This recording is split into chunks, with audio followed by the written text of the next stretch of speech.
You're listening to Podketeers. Welcome to episode 485 of Podketeers.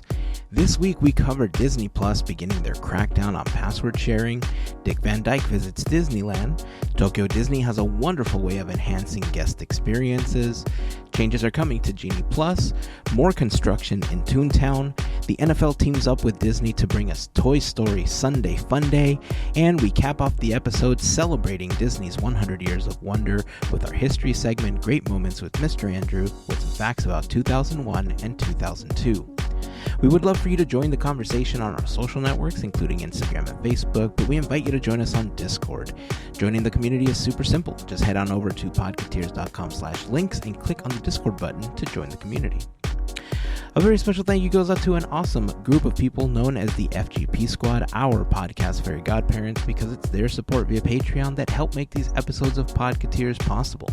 As part of the FGP Squad family, you get some additional perks like exclusive discount codes for Podketeers gear, additional content that we've uploaded to Patreon, random giveaways, a special section of Discord, and more. For more information on how you can become part of the FGP Squad family, we invite you to check out podketeers.com/FGP. And as always, a super special thank you goes out to the FGP Squad for their continued support. So that's going to wrap up the intro. If this is your first time hanging out with us, welcome. We hope that you enjoy the episode and that you come back for more. And of course, if you've been hanging with us for a while now, welcome back, friends. Here is episode 485 of Podketeers.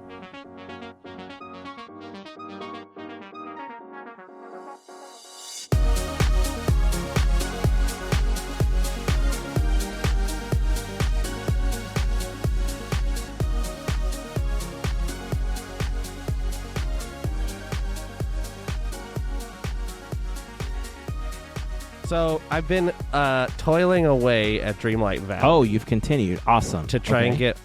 Yes. And I saw Melissa has too. I've been trying... I've been planting vegetables and fishing fish and mining whatever and talking to people and giving them their gifts.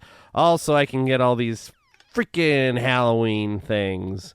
And I'm almost done, which it didn't take me too long, like grinding away at it. All I have left now is moonstones to get, so that's nice. I think I have 5 tasks left of the whole thing. So nice. I gave up. I was like, okay, I welcome Belle and the Beast, and then I was like, okay, they're here. I can deal with them later. I only have 40 days to do this left to do this thing. But now I'm basically done. So how far, Melissa, I know you were grinding away too. Have you gotten some good stuff already? I've been able to unlock all 6 pages. Mm-hmm. I made sure the 3 that I wanted to buy to just get the next page was like the 3 core things. Keep going. I already got everything from Spiral Hill, Jack's outfit, Oogie's outfit, the portraits, the fountain, the key stuff that I needed, practically. Mm-hmm. And then I'm like, okay, the next stuff that I'll get is going to be the motifs. Yeah. And then I'll get Stitch. Like, I'll work on that, but I really wanted... like, the hair and all that stuff. Yeah. That's like the other things, yeah. Right. So I really wanted the nightmare stuff. I'm like, I need my castle needs to have some good stuff. Yeah. And I needed that first more than anything. So I want to say it took me maybe 5 days. Yeah, maybe 5 days. It wasn't too bad. Yeah, it didn't take that long. The only thing, I'm annoyed by the tasks names, like, why do I have to think harder at this? Like, I don't get it. Me too. I'm like, I don't like it. I'm like, had okay, to, look Google. It up. Yeah.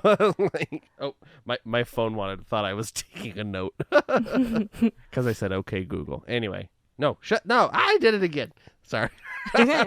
Let's trigger everyone. I have an Android phone. What can I do? Let's say yeah, all hey of Siri. them. Hey, Alexa, turn on the bedroom light. Alexa, open and unlock the Out door. of curiosity, Wouldn't that trigger everybody out else's? of curiosity, Yeah, that's if what I'm any trying of to you do. listening and that actually happened, please leave a comment. I know we tried to avoid doing that, but I know most people listen in their cars. But if you happen to be listening in an area where anything got triggered, I'm seriously curious. Alexa, play Cantina Band from Star Wars on Spotify. Alexa, play Taylor Swift on Apple Music. That's Yay! So I just sent you guys a picture of how my home looks like. So there you go. Oh, let's see. Picture time. Yeah. All right, I'm going to describe it for the people. Melissa thanks. has a spookity spook castle house. My God, Mel, that looks like you. It does. with the vomiting monster fountain and My God, Mel, that looks like you. It looks exactly like her. How were Thanks. you able to get your character to look that close to you? And I'm like slumming it with. I mean, I have one of each. I have like a male-based character in one game and a female-based character in the other. But like, other than the gut, like I can't get my character to look damn near as close as you did with yours. I just tried. That's it. the thing. I think I don't know. Like I think that's the same thing, Heyzen. Like mine, it's like they don't make it so you could be fat enough. Like my character is not nearly as round as me, which is like whatever. Like it's a fantasy, but you know, they need more hair and head shape options, I think, because and beard options. That I agree with. For us ladies, like I do have a little gripe. I don't like how I tried I'll be real, I'm a little bit on the bigger side. Okay, so I'm not thin, but the body parts are so different. And I'm like, I don't like that. I don't like how things are accentuated. I'm like, no, can I just have a regular, it's just, that's my one little thing. I'm like, I don't like that. No, just let me wear the outfits and stuff. I don't need too much junk in the trunk. Yes, like front and back. Like don't. I don't need that. I don't need Sir all of Mix-a-Lot that. is happy about it, but maybe other people aren't. Yeah, but it's not for I me. would be happy if that was like one of the next big overhauls on one of the roadmaps where they allowed like better control in the character creation process so that you can get as close to you as possible and add like more features like Andrew was saying, like different types of beards and stuff like that, because some of them are like pretty generic. But I will say that when it comes to like the clothing options and everything, I don't think you've been playing long enough or have played enough in recent months where you've taken advantage of some of the new features like the mannequins that they introduced to the game, have you? I have, yeah. Oh, you do have them. I have not. I didn't know about this mannequin business. Yeah, so the mannequins are kind of cool because the bad thing is you can only have 5 per room when you're setting them up inside of your house. But what it essentially allows you to do, you could put them outside if you want, but it just you just have these rooms where you go in. And so essentially what the mannequin allows you to do is create an outfit and then assign it to that mannequin. And so when you go, you tap it, you can immediately wear everything that had. Like, so if you want to do like a quick change for one of the tasks, you could just do a quick change. If you're running out and about and just change something like your watch or like, a necklace Hat, or like backpack. headphones or backpack, and that counts as it. Yeah. But if you want full outfit change, it's really cool to be able to like create your own stuff and then have it. And I have to admit that playing with the second account gives you so many more options with the female characters because all of the clothing is primarily geared towards like the female character in the game. So it's easier to create outfits and stuff like that for that character than it is for my main character at times. So the mannequins are kind of cool. Where I started trying to test my like my designing skills and trying to recreate like actual outfits. Like I started trying to create like Snow White's dress in one of them, and damn it, if their editor isn't the biggest piece of garbage that exists when it comes to creating stuff. Like I've created outfits and stuff like WWE 2K23, and it's so much easier, and I've been spoiled by how robust the engine is to creating outfits and characters and stuff like that, that when I go back to something like this, I'm like, why won't you let me have fun? Like, I don't know. But yeah, I'm glad that you're playing. I figured that you were going to go and get all the main stuff, and I was worried that you weren't going to get a chance to do that since you've been so busy with Isle of Magic. But FYI, I know in the past we've talked about this, where there's a lot of motifs that you've left behind to end up with more moonstones, since you can cash in like all the stuff that you have at the end for actual moonstones again. For those listening, moonstones is the real world currency that Dreamlight Valley uses. On a daily basis, you can get about 100 to 150 if you can find the blue chests hidden in the game. You would have to launch it several times a day to try to find them. Or you can plop down tens of dollars or hundreds of dollars if you just want the moonstones to be able to buy whatever you want in the premium shop that now exists. This is different than the actual coins that you use to buy stuff from Scrooge, which you can make from selling vegetables or fish or whatever inside of the game itself. The motifs, I know that you said that you left them behind, but now they're seemingly coming into play a lot more because of the Dream Snaps feature. So the Dream Snaps, because they give you a task to create an outfit or create a room or create like a general area that has a theme to it, like Moana beach theme, and they want you to add like all of the elements, or they want you to create like a princess themed royal whatever, right? The motifs count towards all of that stuff. So if you have a motif that's elemental or something, and the theme for that week calls for elemental, the motif will function for that task. So there were motifs that I had left behind as well. After you mentioned that, I thought, yeah, I'd rather have the moonstones for this. But the Dream Snaps now is a whole different set of tasks where you can earn your own trophy and ranking among the Dreamlight Valley community. So it's a game outside of the game within the game, if that makes any sense.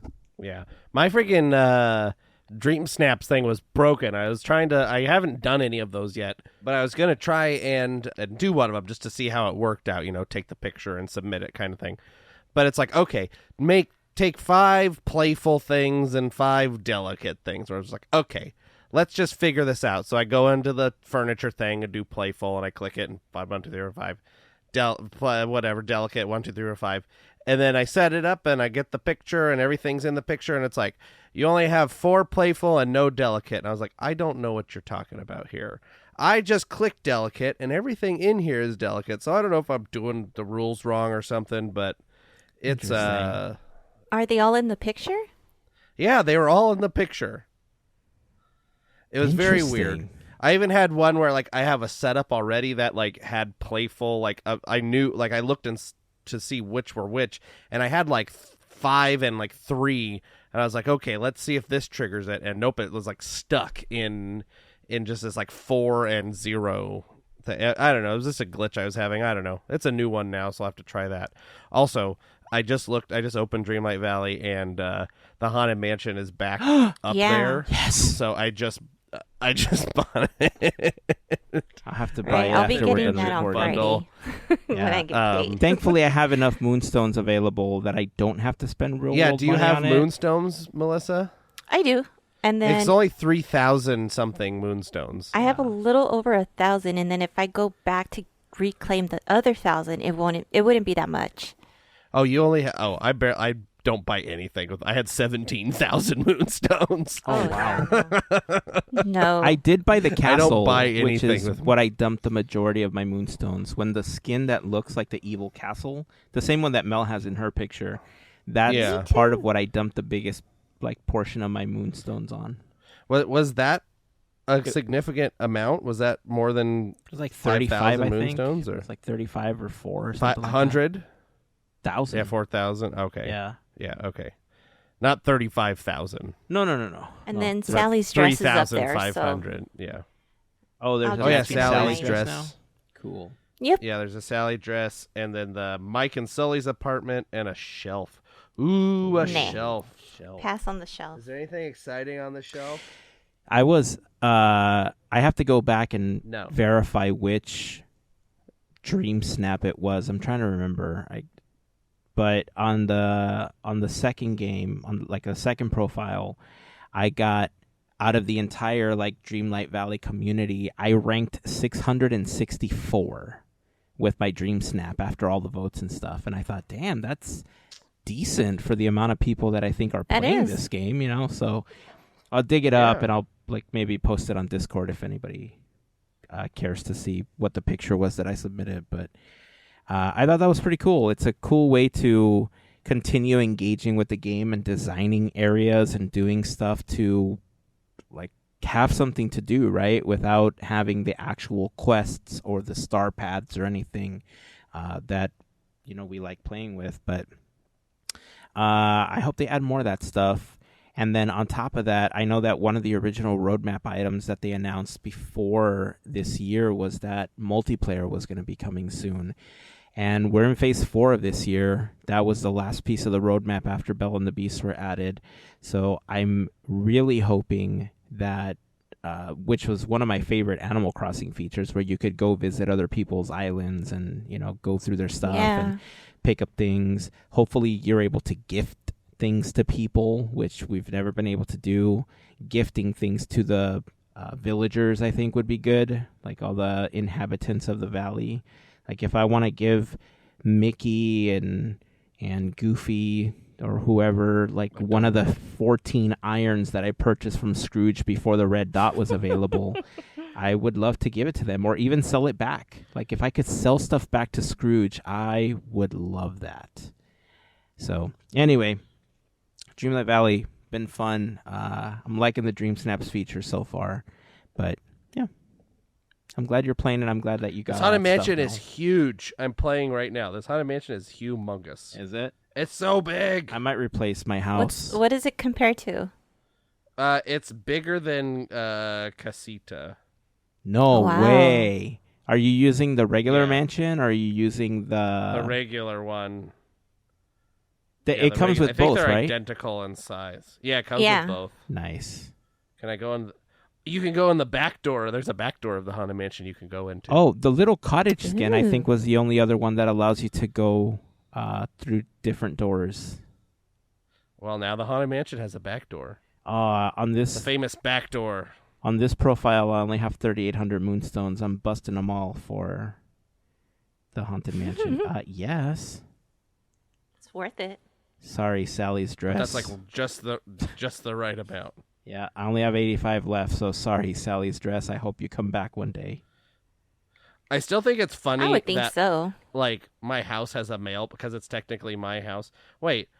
So can you? All these houses are now different houses. I thought it was supposed to be the same house. They're You all just have different. Multiple houses. They're all different. When I laid that was my question when I put the evil castle down, thinking like, oh, cool, I'm gonna walk in and it's gonna be my house. Like all the rooms are the same. Nope, you got to build it as its own house. Well, at least it's nice to get one of those giant chests in there. A new giant chest. But they're all connected though. I guess. Oh, are they? Yeah, I they're all didn't look. connected to the exact same inventory chest. So it's not like you get a second one. You just get access to the original one that you had. This is confusing. Dumb. Open chest. Hey, look, it's full of freaking fruit. Okay. That's my big chest is full of fruit and vegetables and mushrooms and stuff. Anyway, so that was a thing that we spent a lot of time talking about. There was actual stuff that we had scheduled to talk about. Maybe we should talk about some of that stuff. Before we move on to the other stuff that we're going to be talking about, Okay. since I mentioned it as part of this talk, Mel, why don't you tell everybody about Isle of Magic and where they can get info and what you'll be doing and all that good stuff? Sure. So if you aren't following Isle of Magic Marketplace, go ahead and do so on Instagram. in their profile, you could go ahead and reserve your free ticket. And the date is actually coming up really quickly as of, I want to say the 5th, which would be tomorrow. It'll be 1 month until the event. So November 5th from 3 to 8, I will be there as one of the 30 vendors. I'm sorry I don't sound so upbeat, but I am excited. I'm just a little under the weather. But yes, in 1 month, it'll be a lot of fun. There's going to be a lot of cool things, opportunities for raffles and whatnot. I mean, there's just a lot. I'm sorry I can't think of everything right now, but there's going to be pinball machines or something, right? Yes, Video game yes. pinball machines. I remember there that. will be live entertainment. There's going to be face painting for little ones. I just learned that there's going to be a small business that does coffee, and I'm like, yes, please. So there's Food a trucks? variety. I don't think food trucks this time. No food trucks. No. I don't know. I'm trying to guess. It's okay. Maybe next time, because this event has been growing since it's first started. So I think it's only been like 5 years. Yeah, the last couple, compared to what you're describing, seem like, especially in the last, because I went to the last ones, and like compared to what you're saying so far, like it seems like it tripled in size almost in like since the last one. Yeah, it has. I mean, it's gotten so big that we have to do a one-day event because it's just so much. But the location, yay, the location has AC, so we're good there. Because the last one wasn't AC'd and it was horribly humid. It was beyond our control. So, but it was still fun.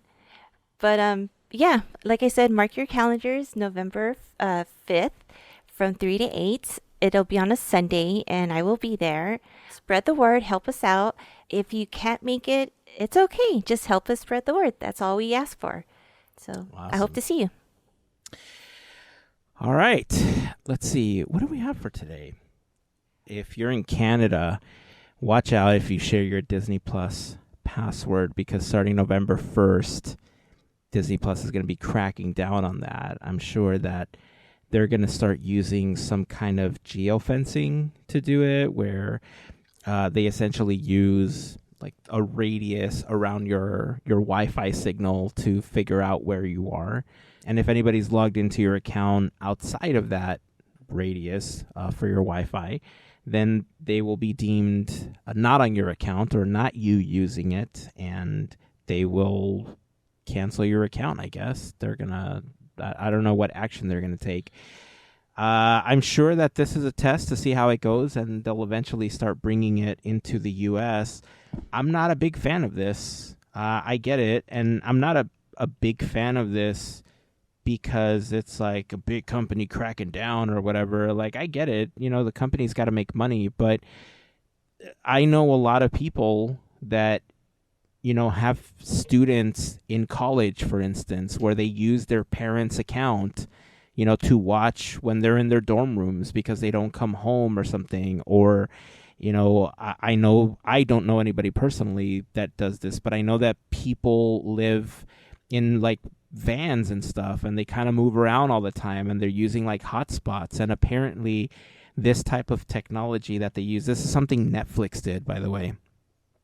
This type of technology doesn't work well with hotspots and stuff, and it seems to tag you as, you know, not being quote unquote home when it shouldn't because of that. So again, I'm not a big fan. I don't know your thoughts on this crackdown that's definitely coming to Canada, but potentially setting up something for the U.S. to try to crack down on password sharing.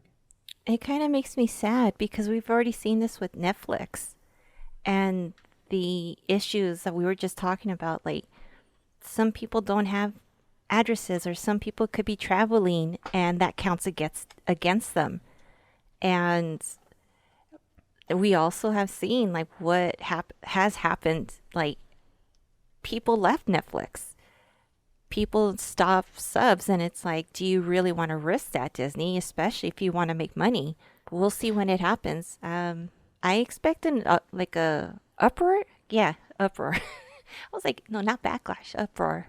Yeah, I backlash too. expect that. Like, we'll see. Yeah, it's we've talked about it before when Netflix was doing it, and it's it seems like it's either the your Wi-Fi thing or it's tied to your IP address. I think that was a lot of the things reporting Netflix was like your device has to connect to the home IP address or your home network every 30 days or something, or it's not going to be allowed. So like if you have in theory, if you have like a cell phone and you're watching Netflix through your data or Disney Plus or whatever, you should still be okay.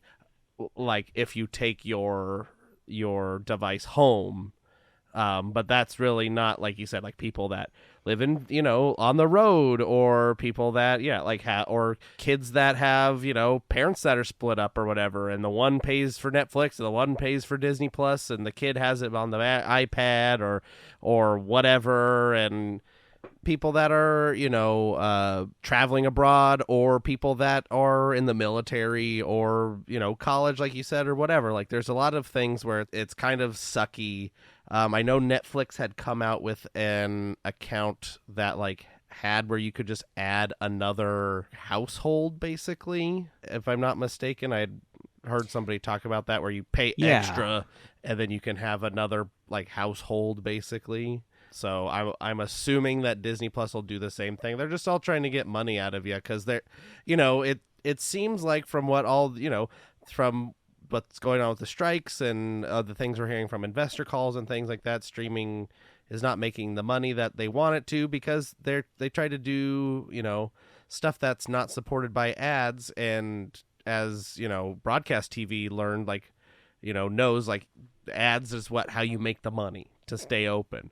So they're trying to get their money without having as many ads, but that means more money out of pocket for the consumer when it comes to your monthly bill.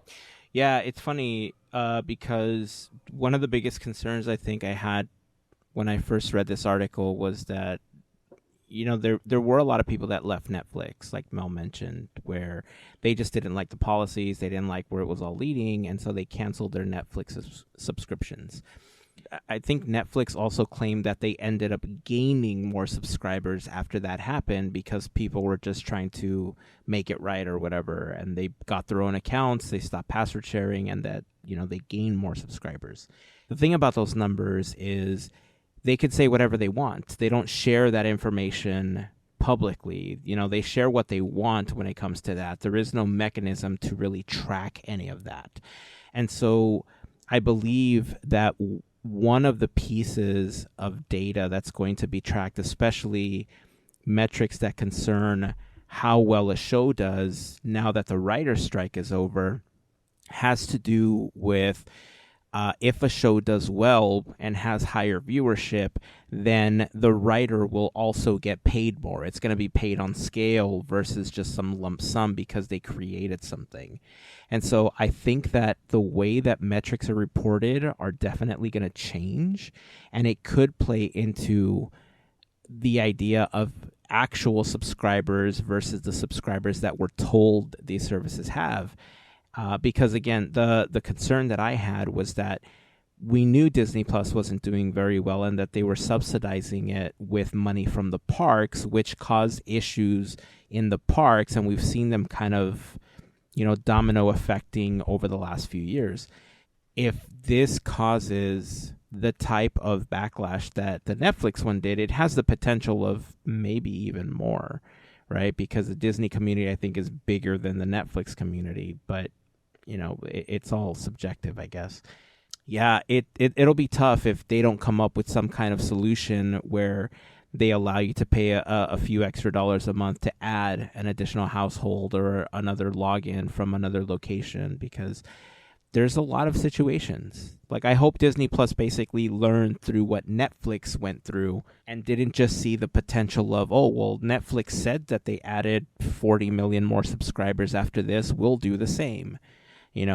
So we'll see. I guess we'll see. Again, there's no plans on doing this in the U.S. I want to be clear about that. They're only going to be doing this in Canada, but it does feel like it's a test for what could potentially roll out to the U.S. in the future. So we'll keep tracking it. We'll get more information as it comes up, but we'll let you know what happens. Let's see, park stuff. I want to talk some park stuff. I saw a short video that it warms my heart whenever I see stuff like this. I saw a video on TikTok of Dick Van Dyke at Disneyland, listening to the Dapper Dans sing like music from Mary Poppins. And he was like so happy, like you could tell he was enjoying it, and he was just sitting, like at the end he just started telling the Dapper Dans these like anecdotes about working with Julie Andrews and those types of interactions. Like I don't know, like I feel they're so special and they don't come as often, that when they happen, if you just happen to be a part, this type of interaction and these little like anecdotes and stuff is why I admire and I love the ambassadors so much, because they've given me moments of magic in the past, that give you that warm and fuzzy feeling. So this TikTok video of Dick Van Dyke with the Dapper Dans was like, I don't know, it was like super heartwarming. Yeah, it's always nice to see him. I know he is also, it must have been the same day he was on the balcony there at Club 33 waving to people taking his picture and stuff like that. So I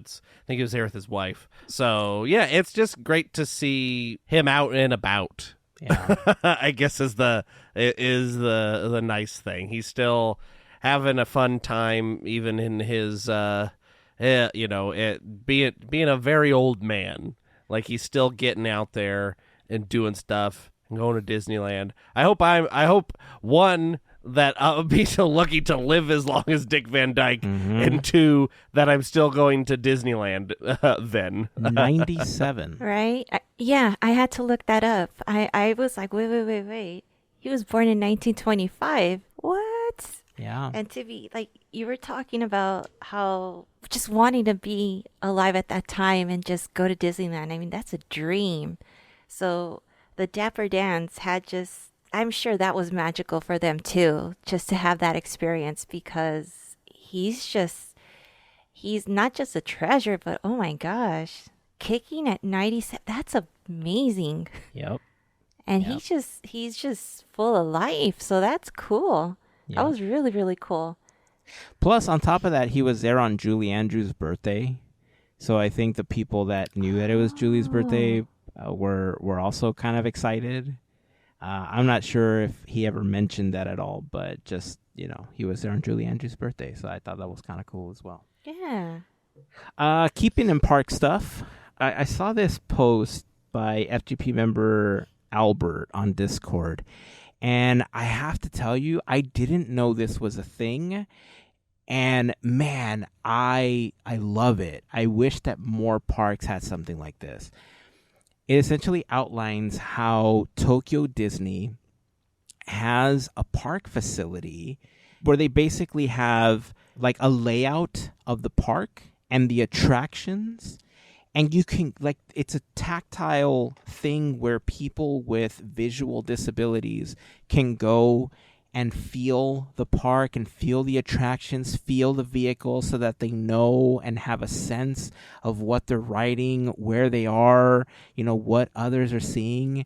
And man, I don't even know how to describe how much I loved that Tokyo Disney is doing this, and how much I wish they brought that like to the parks here in the U.S. Yeah, it's great.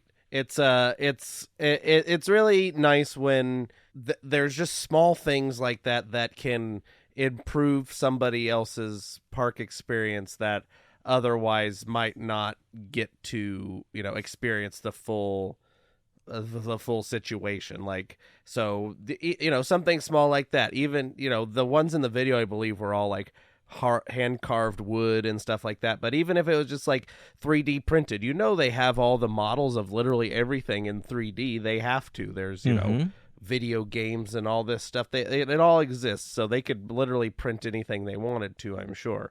So having things like that, it's like, all right, here's Dumbo and here's Indiana Jones Jeep, and here's, a dune buggy, and here's, churro cart or whatever. Like, you can know what all these things, for people that are, that have that visual impairment, get to experience the park more like other people could.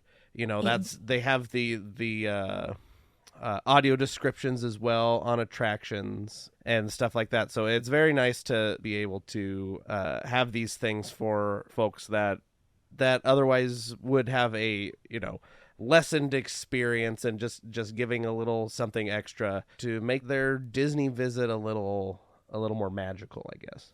Inclusion. That was the first thing I thought of when I saw the I just saw the video right now.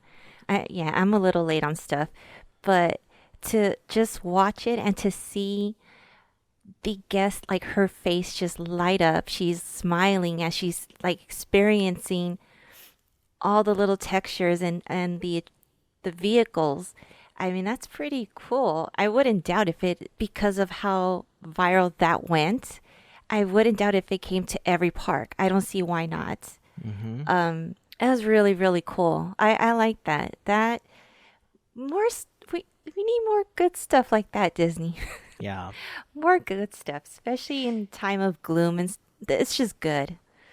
You know what it reminded me of? I don't know if you've ever had an opportunity to see these, or if they've ever come up in like your FYPs or something in the apps that you use, but have you ever seen those videos where people get an opportunity to hear for the first time, where they'll give them like, hearing aid or something, and, like babies and children that get to hear their parents for the first time, like that, and we just cry. Emotion that comes over their face. Like, that's how it felt watching, Yeah. I had the same reaction. Like when you said that, like watching, I don't know, man, these videos are great. Like, thank you, Albert, for sharing that. Like, it just brings so much happiness and light when we get to see stuff like this, that we need this stuff to come to the parks in the US and beyond. Like, this is just such an amazing experience. So Tokyo Disney, you're doing it right, man. This is a fantastic way to include people. Hey, Andrew, you mentioned that there was some changes coming to Disneyland here and attraction stuff. You want to jump in and talk a little bit about that? Sure. Stuff be a changin', that's for sure. For the better, who knows?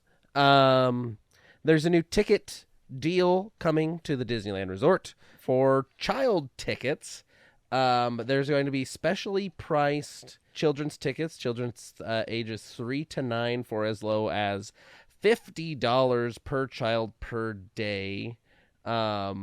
With this special offer, they can choose up to a 3-day ticket. I believe you will have to, they must be purchased alongside a general admission ticket, if I'm not mistaken. But yeah, there's trying to give some deals there. Looks like it'll be valid from January through March 2024, these tickets. So it's for the quote-unquote what used to be the off-season. They are available. So if that's something that you or your family could benefit from, that's coming out for you. It also seems like it's been reported that Genie Plus will be getting a couple new attractions to it. Not the paid Lightning Lane, but the or the individual Lightning Lane, but the just general Genie Plus. Those attractions are Mickey and Minnie's Runaway Railway, which looks like, so that's being downgraded from a paid one to be included with the general Genie Plus purchase. And then the other is Ariel's Undersea Adventure at California Adventure. I think that's probably the worst idea they've ever had, adding that to Genie Plus. But what can you do? They're just going to ruin all the attractions with Genie Plus lines. But this is the life we live now, so there's that. And what was the other thing? There's another something. What was it? Oh, that's right. Magic Key holders will be able to. They've extended or lengthened the booking window, so you can now book instead of 120 days in advance. You can now book 180 days in advance. That's like over half the year. You can over 6 months out. You can book. It seems like, which is, I guess, it's nice for people that are, I guess, like me, where it's like, all right, I know I'm gonna go in March. I guess I'll book it for that. I can book March now. So yeah, a couple little changes coming to the Disneyland Resort. I also know this wasn't in any of the news stuff, but Mickey's Toon Town is getting some refurb done, and it from reports if you've been there, there's the nice little fountain that they've added with Mickey and Minnie.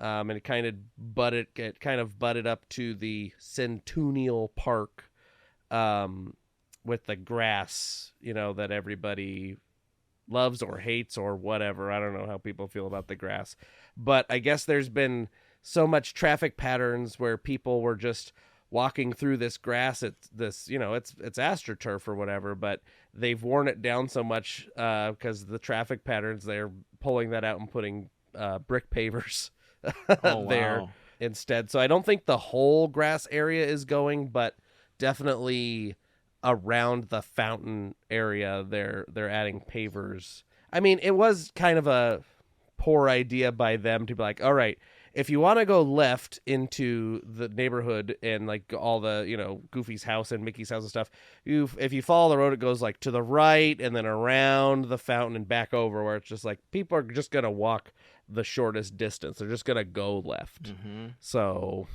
they're learning as they go. Other things, I'm looking at this article. Disneyland reports it will be rolling out a Magic Key Extras, including magic shots, a holiday tote bag coming in November while supplies last, a new Magic Key popcorn bucket with $1.75 refills for a limited time. So stuff's a-coming. I wonder what this holiday tote will look like, because I like holiday and I like tote, I guess. I guess I like totes. I don't know. It's better than no free tote. Would you prefer a tote or a free magic band? Both, either. Same Tote. To me, really. Yeah, both. How about both?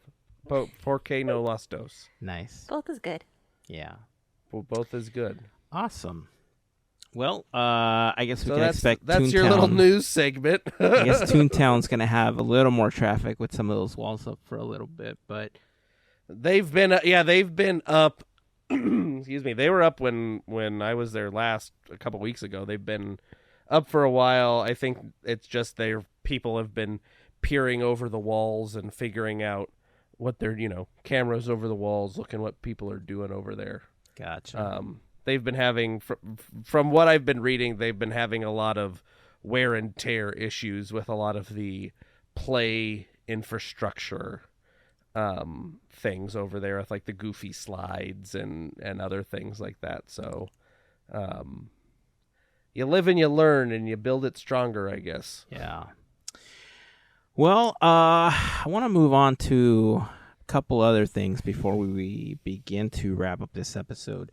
But before we do, I do want to remind you that this episode of Podketeers is brought to you by a fantastic group of listeners known as the FGP Squad, our podcast Fairy Godparents, because it's their support via Patreon that help makes these episodes of Podketeers possible.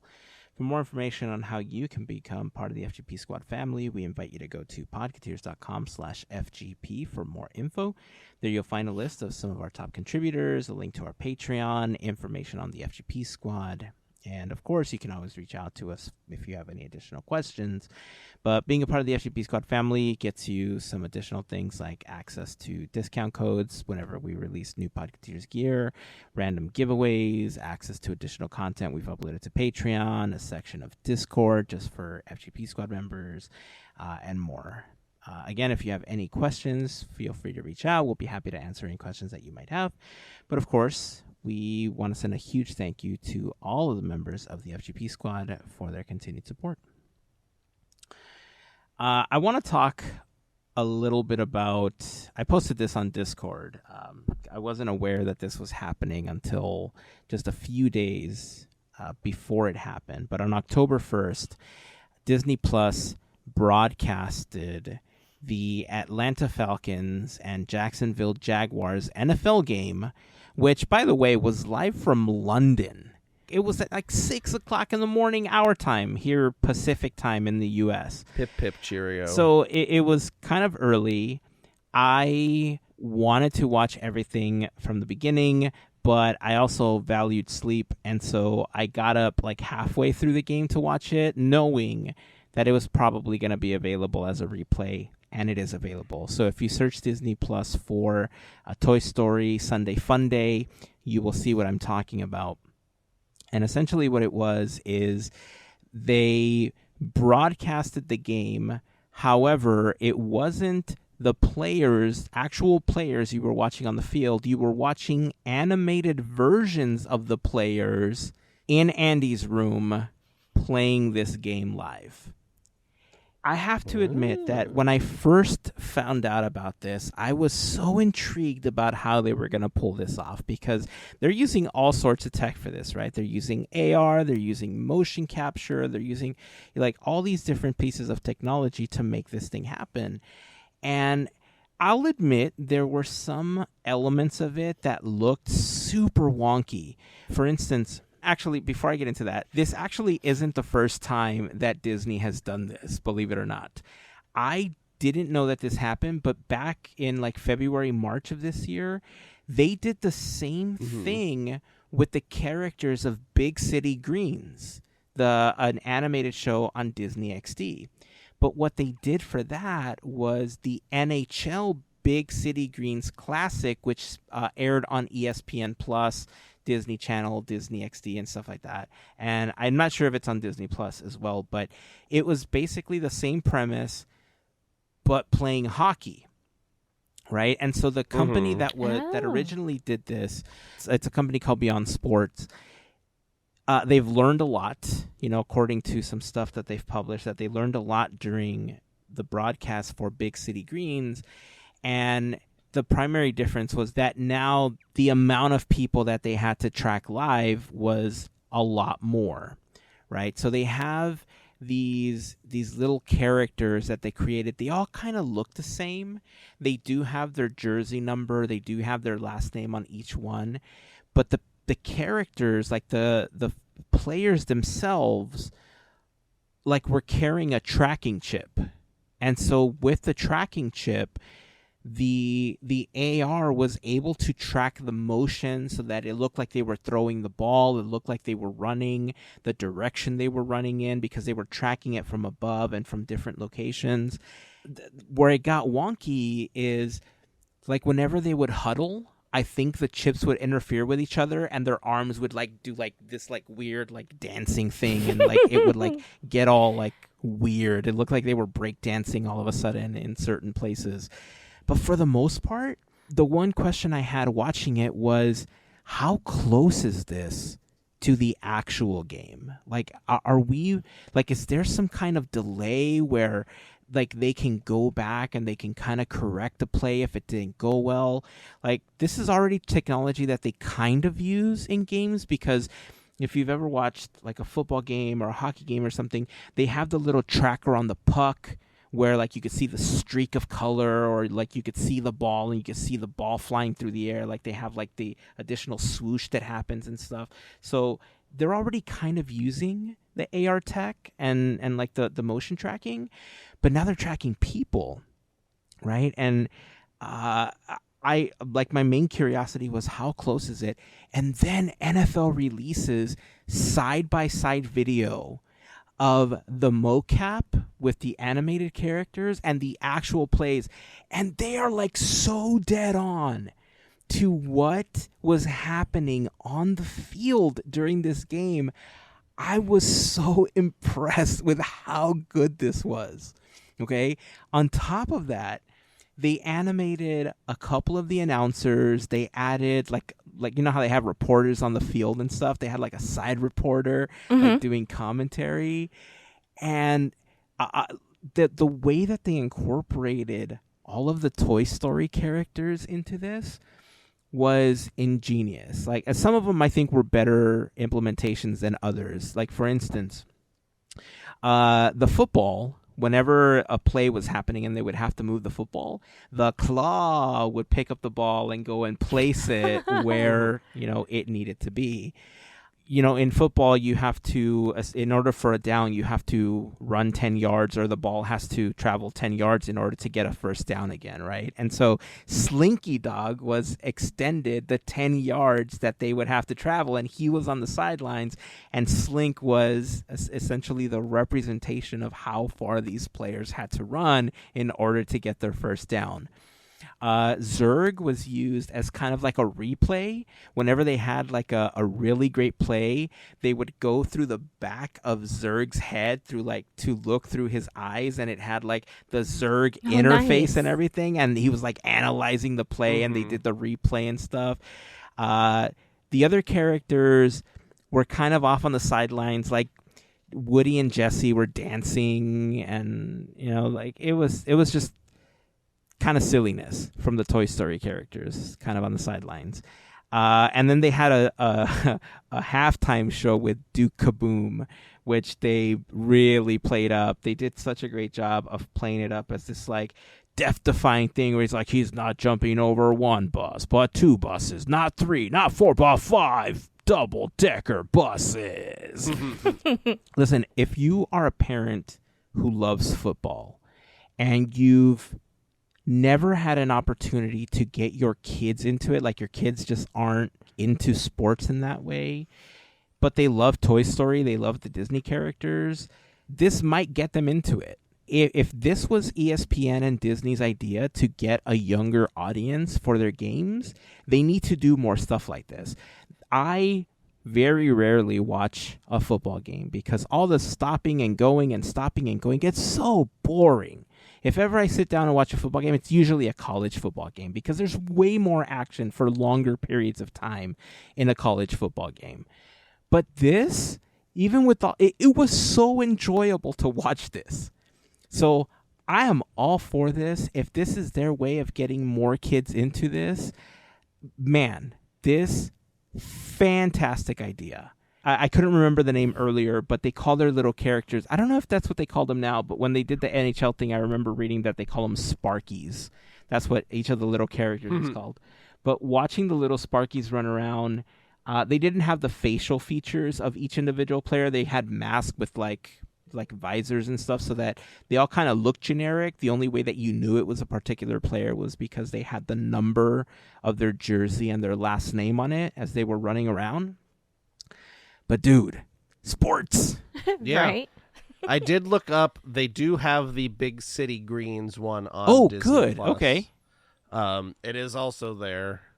Yeah, I did not watch this live, but I flipped through it on Disney Plus, the football one. I did just watch the Duke Kaboom halftime show, and man, was it exciting. But I mean, for what it is, like getting all this stuff rendered and everything, and the facial capture and everything for the announcers and all this stuff, it's pretty good. Yeah, I think I watched a little bit of the Big City Greens one, and I think they did themselves a good service by putting them in helmets with face shields, because the Big City Greens one, like, they all have like the same face. And it's not animated at all. It's just like the same like weird plain face. So I think going with the visor helmet was probably just a way of getting rid of some of that weirdness when it came through with that. But yeah, all of this is it's real fun. And yeah, like you said, if it's trying to get kids into football, I guess it's a good tactic, I would imagine. You talking sports? I don't know awesome. Sports. Yay, sports. Football, first down, flag on a play. It's all good. What else can I do? Linebacker. That every time I hear linebacker, I think of strong bad linebacker. So the Sparkies, back when they did the Big City Greens, that was the Sparkies are the second evolution. Back then they were still called Blockies, by the way, which is why their faces were all kind of similar.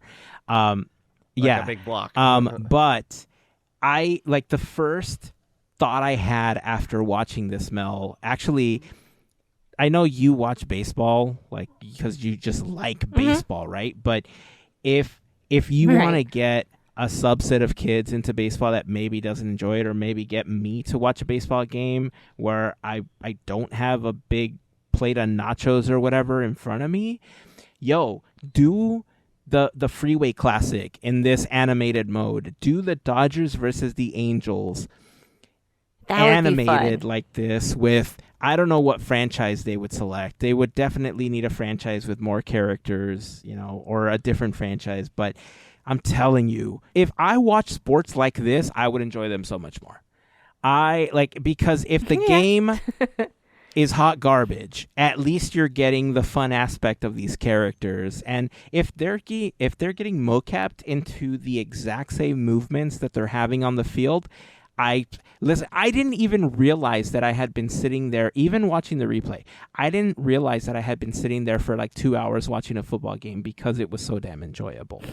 Okay? So NFL, ESPN, Disney Plus, I tip my hat to you because I was unaware that the Big City Greens one had happened until I started researching this.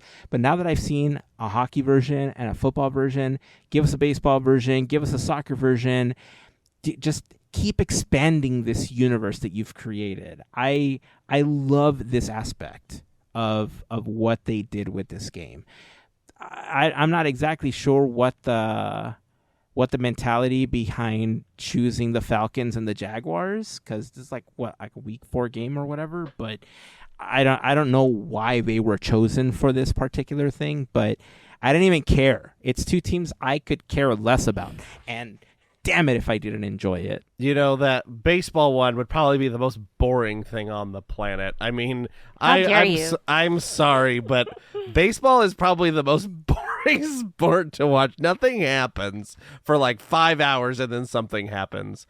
I mean, I'd rather watch baseball on TV than in person, because I've been to probably, 6 baseball games, 7 baseball games. It is the longest, most boring thing to do on the planet is go to a baseball game, especially if you don't have like the best seats. It's like you just sit there and then nothing happens for a long time, and then maybe something happens. I don't know. I'm not a sports guy. So And half of our listeners are yelling at you. That's okay. You could be mad at me. I don't think sports are that entertaining to begin with, but at least like things like football and hockey and basketball, people are like running around a little bit, like all the time. Whereas baseball, it's kind of like, okay, here comes a guy. Throw the ball. Nope, he didn't swing. All right, well, that guy, he's going to kick his feet on the thing. Okay, here we go. He's going to throw it again. Up, he swung. That's a strike. And then, okay. Can I tell you, here we though? go. Okay, throw the ball. Can I tell you, though, that... Yeah, okay. I mean, I've shared this sentiment on the podcast before, and I totally get what you're saying. In the past, I've enjoyed going to an actual game in person because I also used to drink back then. So I was able to try like different beers with the nachos and the hot dogs, and like it was an experience. It was more of a food experience for me than the actual game was. Like, yeah, you get the ambiance and stuff, and when things got good in the game, like it felt electric, right? Like you had fun doing that stuff. But overall, I agree with you. Baseball is boring as hell, right? Which is why I prefer it on TV, because I can switch it to something else, do a picture-in-picture or something. And I very rarely watch baseball games unless it's the Freeway Series and unless it's the All-Star Game. Those are the ones I do tend to enjoy. Oh, the Home Run Derby is one that I've also watched in the past that I've enjoyed. Is the Freeway Series just where like LA It's the teams Dodgers play each versus other? the Is Angels. that That's what they is? call it. Yeah. Oh, okay. That's what the A's and the Giants play. It's like the Battle of the Bay. Yeah. That's what they call it So- up here. It's the Yeah. same kind So, of thing. but I again, NFL games to me are also super boring because again, like they're always stopping and going, and I didn't feel that with the Toy Story Sunday Fun Day thing.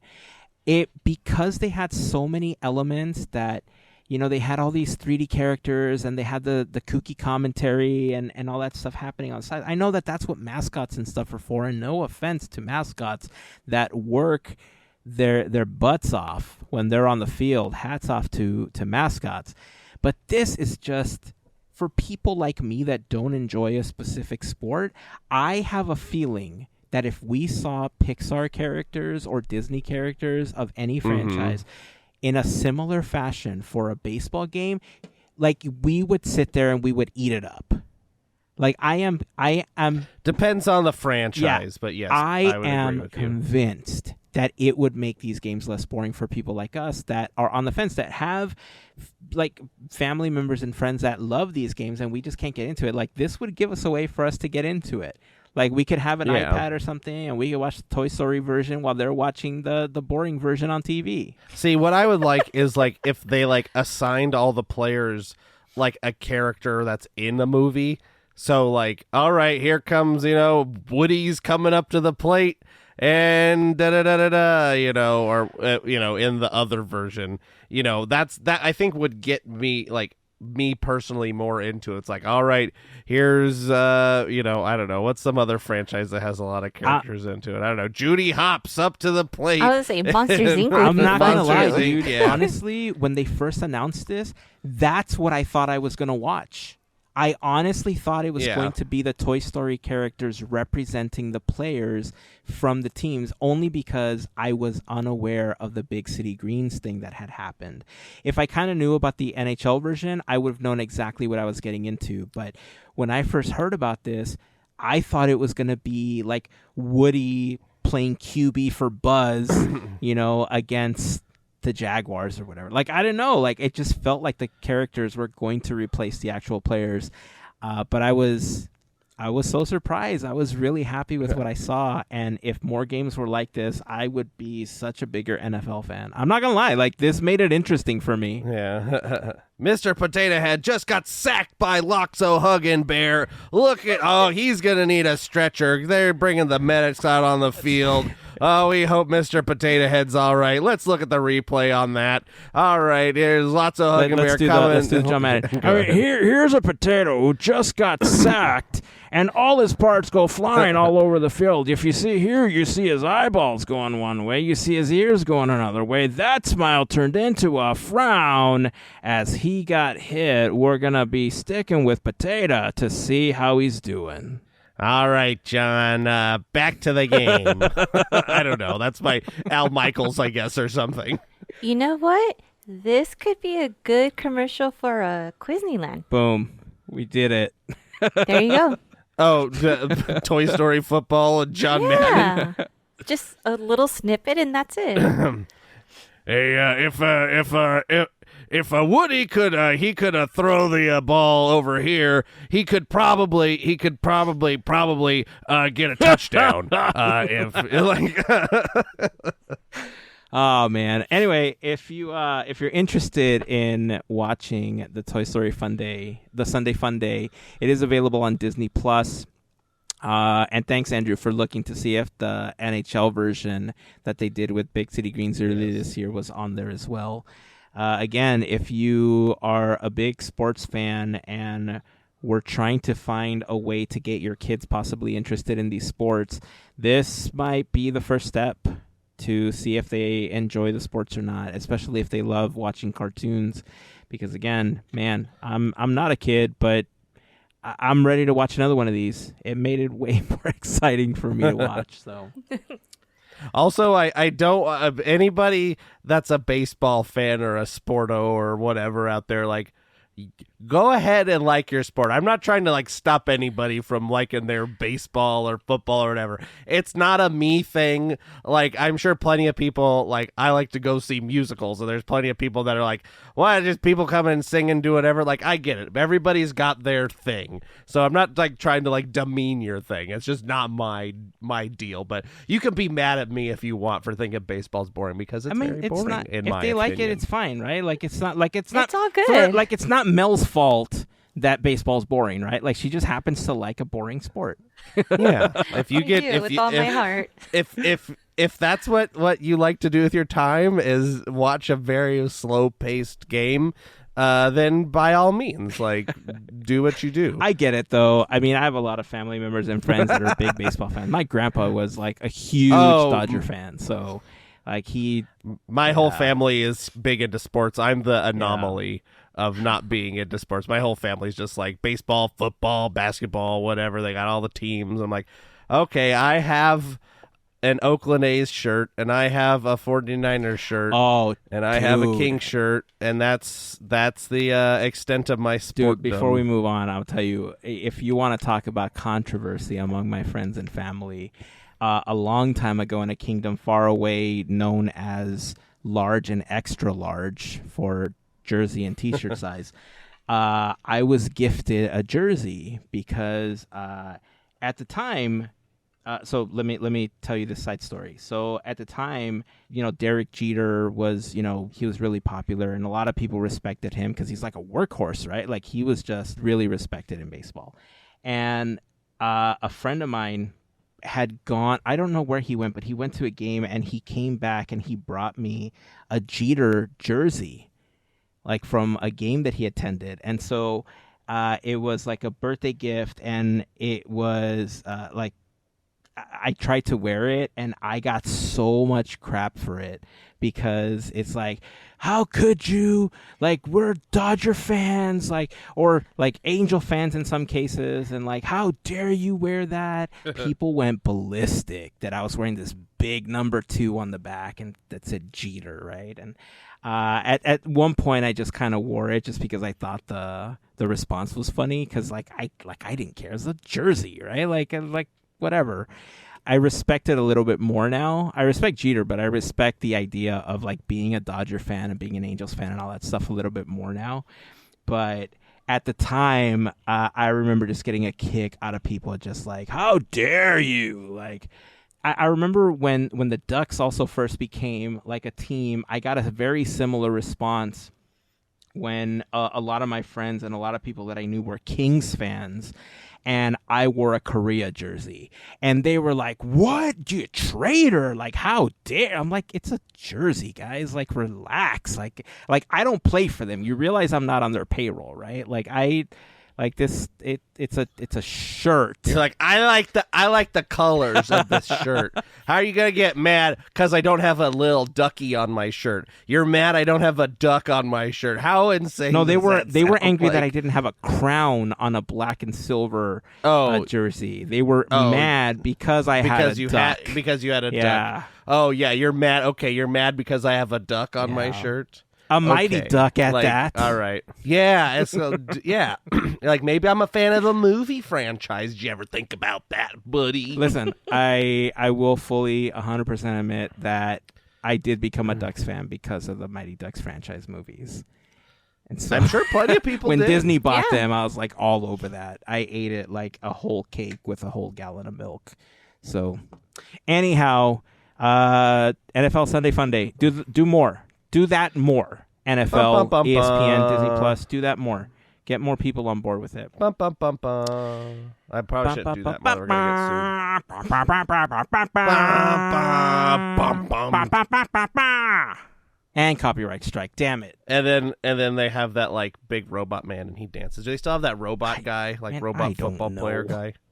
I don't watch it enough. They didn't. I would call him Zerg. Yes, they had him that day. That's my extent of my football knowledge, and like that is some high quality H2O. That's my other football knowledge. High quality H2O. High quality. Yes. All right. I think that's a good place to start wrapping up the podcast. As we've been doing over the course of the last year or so, we've had our own tribute segment to celebrate the 100 years of wonder for the Disney company.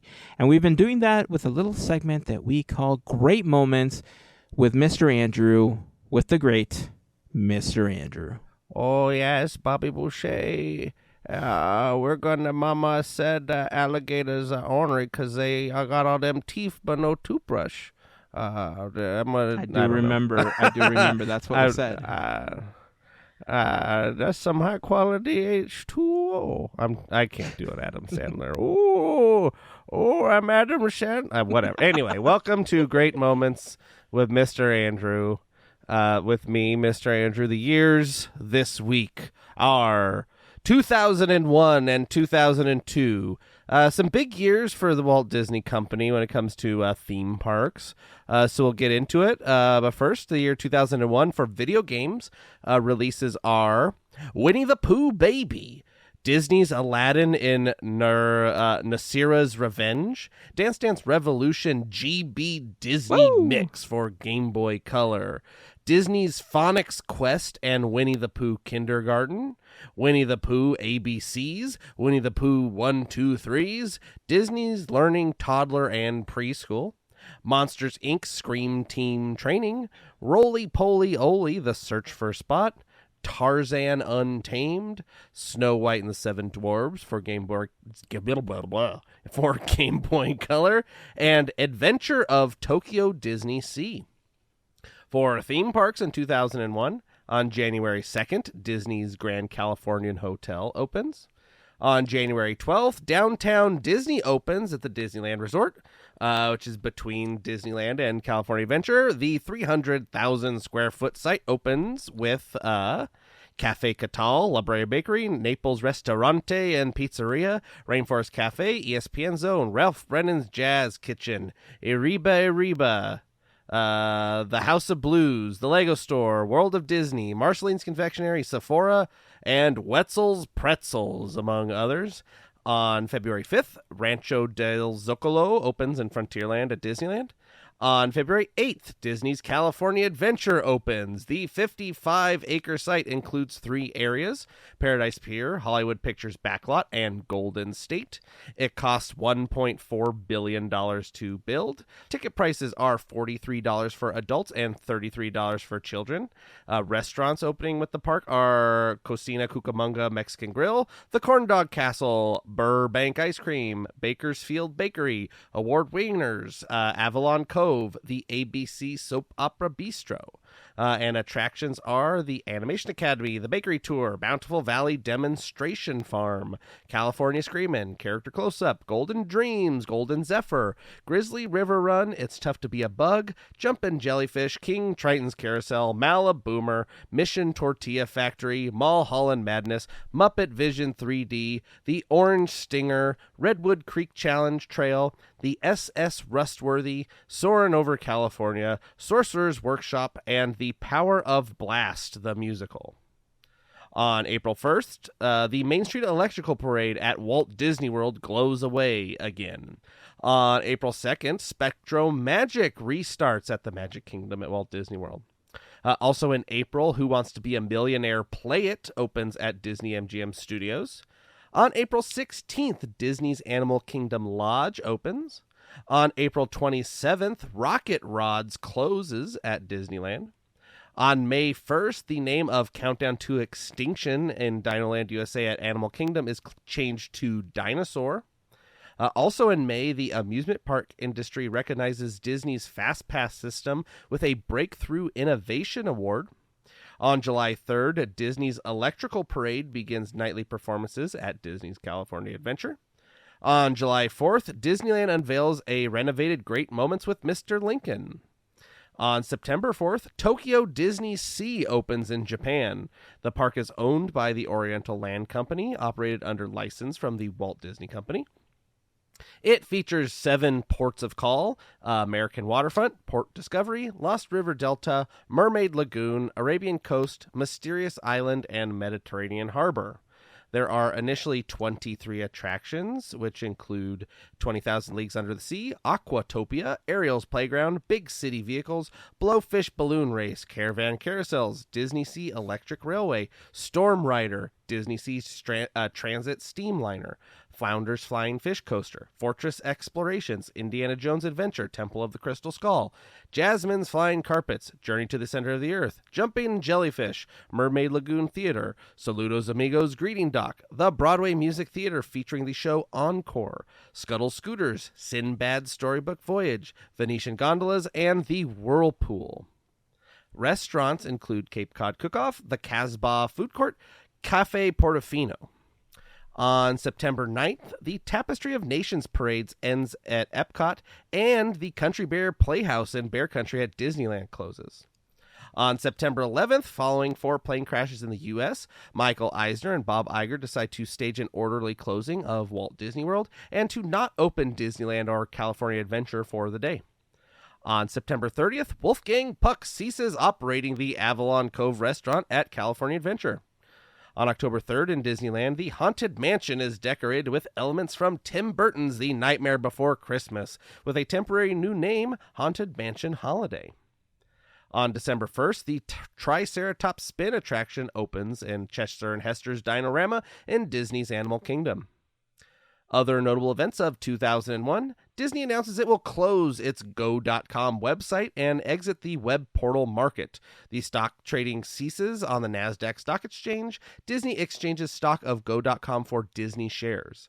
Then, Disney reworks its Go.com website rather than shutting it down as earlier reported. The site now acts as a gateway to all of Disney's web properties and replaces InfoSeek with the search engine of GoTo.com. Disney announces it will reduce its workforce by 4,000 jobs by the end of July 2001 to reduce costs.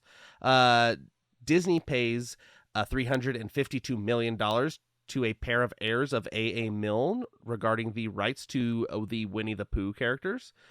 In Burbank, Disney renames its Soundstage 2 to the Julie Andrews stage. Disney creates the Buena Vista Game Entertainment Studio, headed by Jan Smith. The business unit is focused on interactive gaming market. And the Baby Einstein Company becomes a subsidiary of the Walt Disney Company. The Disney Legends class of 2001 features Howard Ashman, Bob Boughton, George Bruns, Frank Churchill, Lee Harlan, Fred Jorger, Alan Menken, Marty Sklar, Ned Washington, and Tyrus Wong. Birthdays this year, again, I will say it every time. My wife had to help me figure out if these people are famous or not. March 6th, Milo Manheim. May 3rd, Rachel Zegler. I knew that one. August 5th, Josie Tota. August 6th, Ty Simpkins. October 14th, Rowan Blanchard. And November 15th, Sadie Stanley. That brings us to 2002.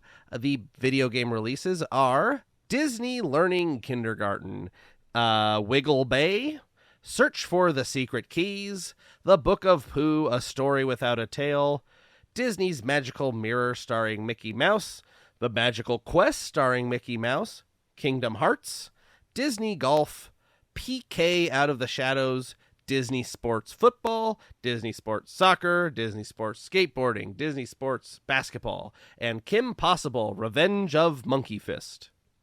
For theme parks in 2002, on January 7th, Disney announces it is using Compaq iPac handheld computers to provide text and foreign language audio translations of some of its attractions in Walt Disney World. A wireless network automatically triggers the computer as the wearer moves amongst the location. Language translations available are French, German, Japanese, Portuguese, and Spanish. On February 8th, the first anniversary of the opening of Disney California Adventure theme park, Disneyland Resort President Cynthia Harris and Walt Disney Imagineering Senior Vice President Barry Braverman announced plans for the park's expansion.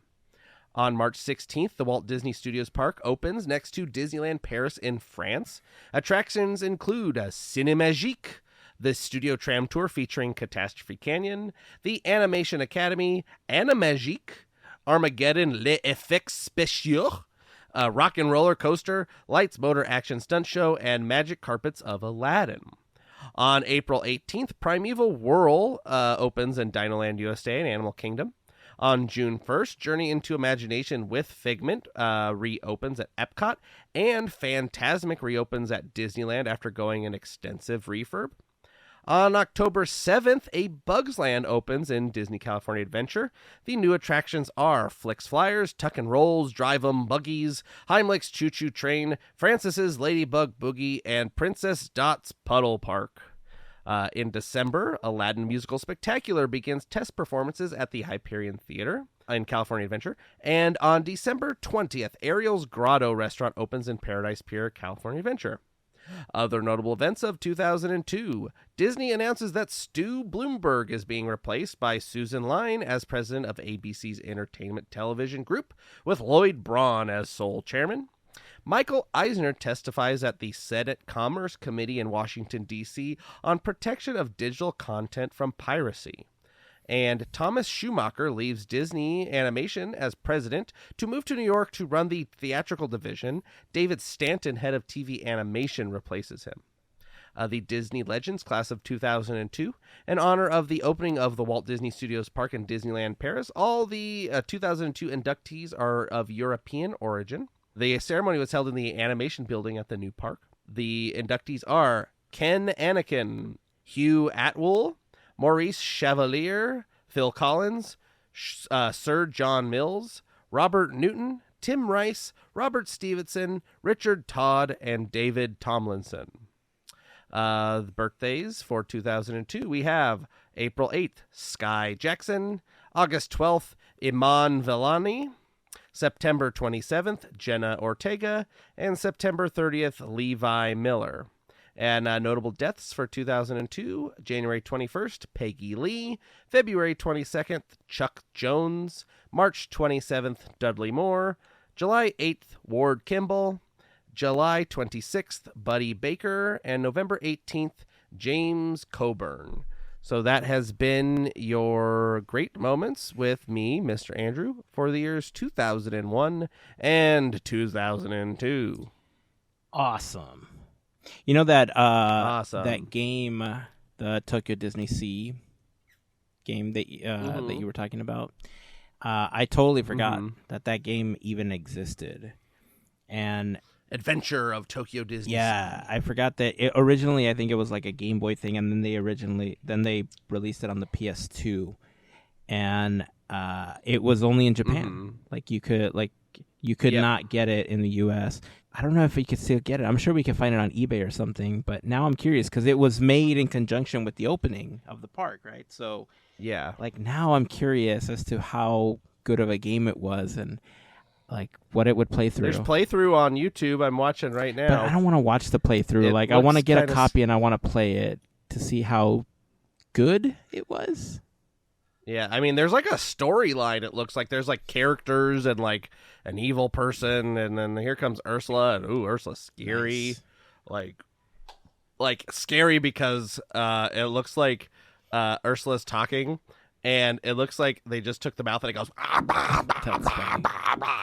All right, maybe I will watch some of the scary. playthrough before I go out and Look buy up this but... playthrough, or other people listening, If anybody actually listens to the show, people do. Look up this video. It's very scary. This Ursula is like the scariest. Maybe we could thing I've share it ever on Discord, and then people could just watch it there. It's in Japanese, so like you can't understand it unless you know Japanese. But the animation is very scary. That's awesome. All right. Well, that's going to wrap it up for this week. If you're wondering, yes, we are recording this a little bit later. So you got Disneyland on Wednesday. You'll be getting Podketeers on Thursday this week. If you're listening on launch week, hooray. if you're listening to this at any other time, then it's probably automatically downloading to your device and you're listening on whatever day you tend to listen to it. So, we swapped release days again this week. So hope you enjoyed Disneyland. It was a good episode. And we got an anniversary coming up for Disneyland, don't we, Andrew? Yeah, it's November. First week of November is 2 years of Disneyland. Woohoo! The plan is to again do. If you listened to last year on our 1 year anniversary, we did a big quizzing each other kind of deal. So the plan is hopefully to still do that again. So keep a lookout for first week of November. We should have another big epic. Spectacular or whatever I called it. It'll be probably called the same thing, but we'll have some fun. A little bit longer episode than the 7 to 10 minutes normally every other week. We'll have a little bit of longer one. It's kind of fun. Love it. All right, that's it. Remember, check out Mel's profile for a link to the Isle of Magic Marketplace. Make sure that you're following them. Get your free tickets while they're still available. More info will go up on Instagram. Follow Goofy Guys Adventures over on YouTube and on Instagram as well for notifications when Larry goes live from the parks. And if you are curious about any of the common links that were asked about, you can find all of those at podketeers.com/links. You'll find the latest episode of Podketeers, the Disneyland playlist, links to the FGP stuff, our Discord, Larry's YouTube channel, our YouTube channel, and usually anytime that we're doing any type of fundraising, we'll also include the links there. So podketeers.com/links. And that's it. That's going to wrap it up. Until next time, keep dreaming, keep moving forward, and always remember to pass on the magic. Have a fantastic week, everyone. Bye. See ya.